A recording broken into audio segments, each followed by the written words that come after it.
প্রতিটি বাবা-মার কাছে তার ১ম সন্তান একটু অন্যরকম হয়ে থাকে। কারণ একটা ১ম সন্তান যখন পৃথিবীর আলো দেখে, বাবা-মার কাছে নতুন একটা জিনিস। তাদের যে কত চাওয়া পাওয়া, কত কিছু যে এই সন্তানকে ঘিরে তার শেষ নেই, কত যে আনন্দ। তো ১ম সন্তান আসলে বোধহয় ওটা অন্যরকমই হয়। পরের সন্তানেরা এই কথাগুলো শুনলে হয়তো কষ্ট পাবে। আসলে না, বাবা-মা সবাইকে সমান ভালোবাসে।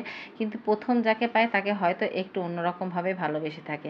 যাক, হ্যালো এভরিওয়ান, আসসালামু আলাইকুম। কেমন আছেন সবাই? আশা করি সবাই অনেক ভালো আছেন। আলহামদুলিল্লাহ আমি অনেক ভালো আছি। দেখেন, আমি কি সুন্দর একটা চকলেট কেকের বেটার বানিয়েছি। আমার বড় মেয়েটার জন্মদিন ছিল। তেমন কোনো কিছু করার ইচ্ছা ছিল না। যেদিন ওর জন্মদিন ছিল সেদিন আসলে আমি কিছুই করি নাই। জন্মদিনের পরের দিন আমি ওর জন্য এই কেকটা বানাইছিলাম। কিন্তু এটা হচ্ছে আসলে জন্মদিনের দিন রাত্রেবেলায় বানিয়ে রেখেছিলাম। পরের দিন আমি সুন্দর করে এটাকে ডিজাইন করে দিয়েছিলাম। ও নিজে থেকে একটা ডিজাইন এনে দিয়েছিল, যেটা যে আপনাদেরকে দেখালাম ১ম পর্যায়ে।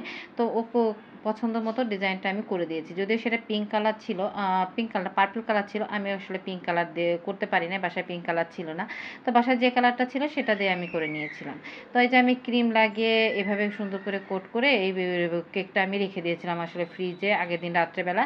সারা রাত ছিল, পরের দিন বিকেলবেলা আমি আসলে এটা করি। আসলে হয় কি, শুক্রবারের দিন ওর বাবা বাসায় থাকে, আমার একটু ঝামেলায় যায়।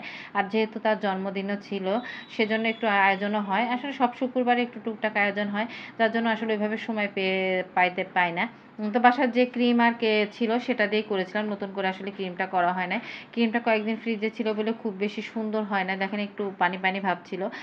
যার তারপরেও আর নতুন করে কিনা হয় না। যেহেতু আমরা ঘরোয়াভাবে ও একাই জন্মদিন একাই কেক কাটবে, তেমন কেউ থাকবে না।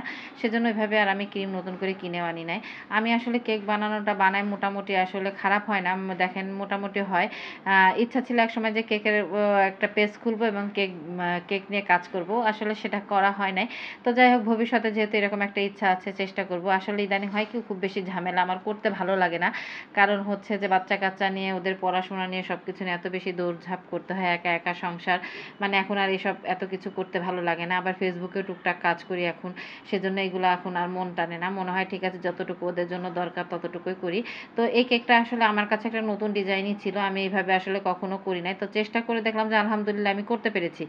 মোটামুটি আমার মেয়েটা যেরকম দেখিয়েছিল সেভাবেই করেছি। শুধু কালার কম্বিনেশনটা ও যেভাবে যে কালারটা দেখাইছিল সেটা করতে পারি নাই। কারণ আমার কাছে কালার ছিল না। আর ওই মুহূর্তে আসলে বাজারেও যাইতে পারি নাই। তা খারাপ লাগে নাই। মোটামুটি আলহামদুলিল্লাহ ভালো হয়েছে। আমার কেক মোটামুটি ভালোই হয়। শুধুমাত্র মনে হয় কি, ফিনিশিংটা একটু ভালো দিতে পারলে হয়তো আরো ভালো লাগতো। তো এই যে দেখেন, আলহামদুলিল্লাহ আমার কেক হয়ে গেছে। যে বিকেলবেলা তার কয়েকটা বন্ধুদেরকে নিচ থেকে ডেকে নিয়ে আসছে।